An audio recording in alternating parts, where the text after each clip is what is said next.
Okay, so Senator Chris Murphy of Connecticut released a video online that was spotlighted by the page Now This, a liberal Facebook page, in which he attacks those who believe Obamacare is failing and instead blames it on President Trump sabotaging it. So let's take a look at a portion of that video right now. So there is a very purposeful, intentional, planned strategy that this administration is undertaking to try to weaken and sabotage the U.S. healthcare system so that they can have a reason for why this repeal bill has to pass, despite the fact that it will result in millions of people losing coverage, rates going up, and benefits going down. You need to know about this campaign of sabotage so you can speak up about it. Here's one thing that you have to understand. The truth escapes both members of Congress on both sides, okay? And the truth is that Obamacare was set up to fail. As a matter of fact, the architect, Jonathan Gruber, intentionally designed the Obamacare system to fail. And if you don't believe me, because obviously, you know, I keep on saying, don't take someone at their word. Actually, you're just a crazy conservative. Yeah. Why should we believe you? Yeah, exactly. Let's look into how would people believe that that's true, that the architect of Obamacare actually wanted it to fail. Maybe if they saw him saying it, but even then, they probably still won't. Do you think a video like that exists? Like where the architect would actually admit to wanting it to fail? No, that couldn't possibly. Let's roll the video. On the website, that'll help even more. But it's the website and putting them on a level playing field. That's the big difference. And I think people are understating the importance of the exchanges relative to the public option. It's putting these insurers, putting their feet to the fire, saying, look, show us what you got and show us on a level playing field relative to the alternatives. Let's see what you have. Let's see what that does. If that doesn't work, then we'll have to revisit single payer. And we've done the important things of putting insurers' feet to the fire, making them be competitive and show their prices in a way which can allow comparison shopping. Let's see how that works. If that doesn't work, then we're going to have to revisit some kind of single-payer system. This bill is the last best hope for private insurance.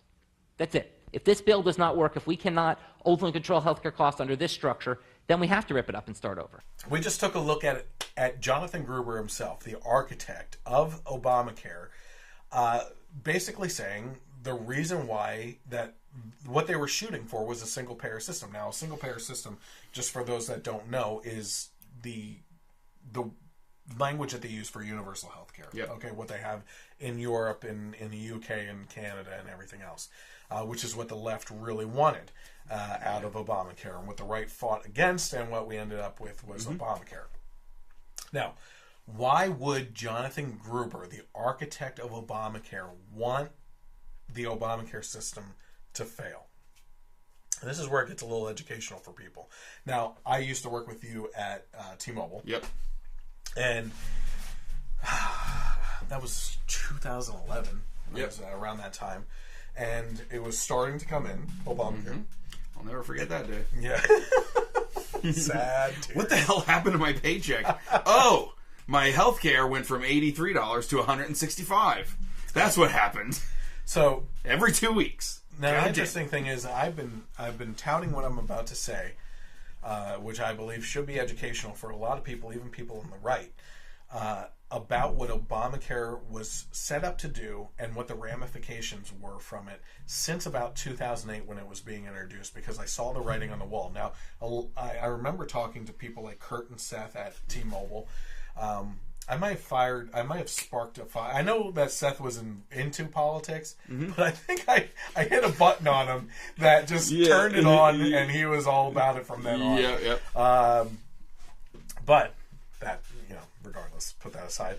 I was telling them about what the ramifications of Obamacare were going to be, because they, Kurt at least, believed that it was going to be a good thing. I had a friend, Nick, who didn't understand what was coming, they all thought I was like a crazy conspiracy theorist type guy on what Obamacare was going to mean for the nation. And then eventually when it did hit and things started happening, they start texting and calling me saying, what do we do now? What can we do? I'm like, guys, I've been saying this from 2008 on, that we need to get out there as a country on both sides of the aisle, because this was bad from the beginning and intentionally designed to fail. You're seeing your and okay, so Senator Chris Murphy in this video here said that the failing of Obamacare and the implementation of Trump's plan was going to raise premiums, raise deductibles, and lower health care coverage, right? That's exactly what happened under Obamacare. Millions of people lost their insurance. It was basically a washout, with the people that didn't have insurance getting insurance, and then everyone else that lost their insurance fighting for something because they didn't fit within certain guidelines. You also had skyrocketing premiums, higher deductibles now, and when you introduce more people into the healthcare system, it's going to crowd that space even more and reduce the length of time that you have with your doctor and increase waiting times to see doctors. Now, that is not me putting down being able to help more people. That's just a fact of supply and demand and what happens with that. So, on top of the skyrocketing premiums and higher deductibles and millions of people losing their health insurance, now the healthcare system starts getting bloated as well on top of that. So, the question, though, is why would Jonathan Gruber and people on the left in Congress, maybe some citizens, I don't bash citizens because I don't believe that that's right. I believe that the people behind pushing these types of bills are the ones that stand up to the criticism. Why would they want Obamacare to fail? Well, here's a little lesson for you. Obamacare was intentionally set up to fail so that they can introduce a universal healthcare system. Now, with Obamacare, the implementation of Obamacare became a spider web of red tape and regulations and everything. So if something like that were to fail, it's hard to get out of at that point. So what happens is the citizens actually end up, starting to lose their health care, the skyrocketing costs, they can't afford anything anymore, and they go crying out for help, okay? And not in a bad way. They're crying out for help because they can't do it anymore, right? And the people that they go to are the Democrats that set it up in the first place. Well, the Democrats have the ability to say, well, listen, when we tried introducing Obamacare or the ACA, we were going for a universal health care system where everyone would be taken care of. The Republicans wanted this type of system over here, a free market system. We kind of had to go in between. So you can blame the Republicans for Obamacare falling apart. But now we can help you. We can save you as a party. We can move you over to a universal healthcare type system. So that is the ultimate goal. And that's the definition of progressivism, is to implement things over a span of time incrementally. Right? So the interesting thing to me is if you were watching once Trump won and they started talking about the AHA, which is the Affordable Health Care Act, the Republican alternative to Obamacare or the ACA, is that the Democrats in Congress weren't really throwing too much of a hissy fit over it. It was more of a laid back kind of, oh, people are going to lose their insurance. This is a bad idea. Like the media was making more of a big deal. Oh, yeah, the media was talking about everyone. They're getting rid of the pre-existing conditions and it's. But the Democrats in Congress weren't making too much news on really throwing a hissy fit, and here's why. There were two scenarios that could have played out with the 2016 election for the presidency. If Hillary Clinton had won, they would have had a Democrat in office that once Obamacare fell apart, and it was designed to do so, to move to a universal healthcare system, they would have Hillary Clinton, who back in the 90s under her husband's administration was the first before Obama to introduce a universal healthcare type system. Now, she would be in place as the person to move people over to a universal healthcare system. And the Democrats would be the savior of their own plan that fell apart. But the alternative scenario actually played out, and a Republican president came into office during the time that Obamacare was falling apart.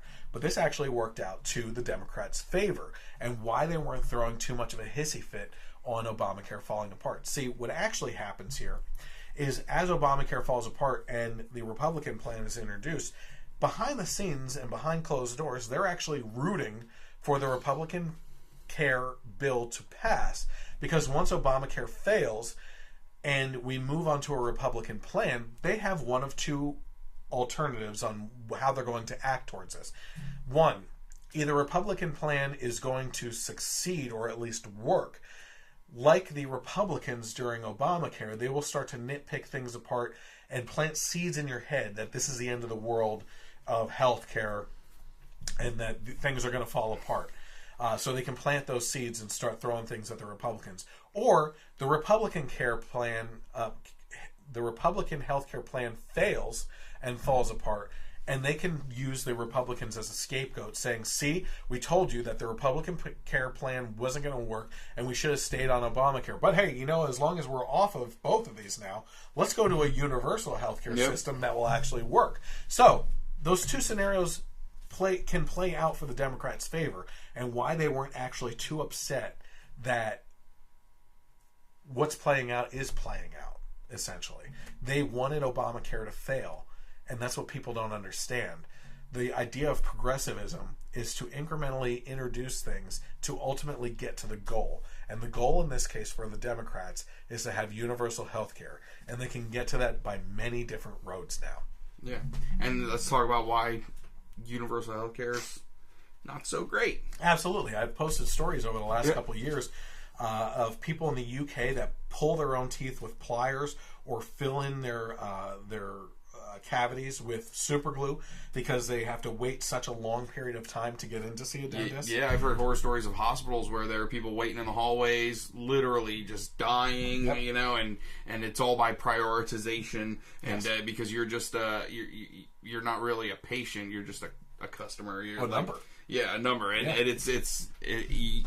you can't get the top quality care, and that's why so many people in countries that have universal health care a lot of times come to the States. Yes, yep. So I actually spoke to a gentleman, a Canadian, that came down at T-Mobile. He was there for the summer, and I asked him what he thought of his healthcare system, and he said, "Let me tell you that there's an unspoken amount of people that die in my country because they have to wait in a lot of cases 6 months just to receive a biopsy to find out that they have cancer. And 4 months into getting a call to set up that biopsy appointment, their spouse is saying, well, you're about 2 months too late because they died from cancer already." Unbelievable. And it comes down to these types of things where people aren't getting the care that they need in urgent situations. Another thing I was going to say is, originally when the Obamacare stuff was going on, the Republicans had a lot to say. They were talking a lot about death panels, right? And that was like this horrible term for the right to use because it made things seem like the Grim Reaper judging, within the hospital systems and everything. But what it actually turns out to be is exactly like you were saying. It's prioritization, especially. Mm-hmm. That's the perfect word for it, actually. Mm-hmm. And a selection process. Yep. So what ends up happening, it's a very interesting and very horrifying thing, which is they take a look at society. They believe that people under the age of, it's somewhere between 18 and 23, haven't lived their life long enough yet. Yep. Right? Or those over the age of 60 have lived their life fully anyway. And what ends up happening is, in the regards to organ donation and everything else, or things that are needed, they will push those two ends of the spectrum out of prioritization and focus on the people in the middle. So, if someone is younger than the age of 20 and has a perfect, liver for a guy in his 30s that needs it because he has cancer, they're going to allow that teenager to die because they didn't really live that much of a life yet anyway, so who really cares? Or the person that's dying of a heart attack in their 60s, they have a pacemaker that they may be able to research or use or something like that, so they've lived their life long enough anyway, we'll just let them go. I mean, it's a horrifying thing, like how they look at that spectrum and judge these things. It's really abhorrent that systems like this exist. It's funny that they call it health care. Right, I know. It's health don't care. Oh, I'm sorry, Mrs. Jones. You have a lump on your breast? Well, you're 72, so get to the back of the line. We don't give a crap. Yes, exactly. It's just crazy.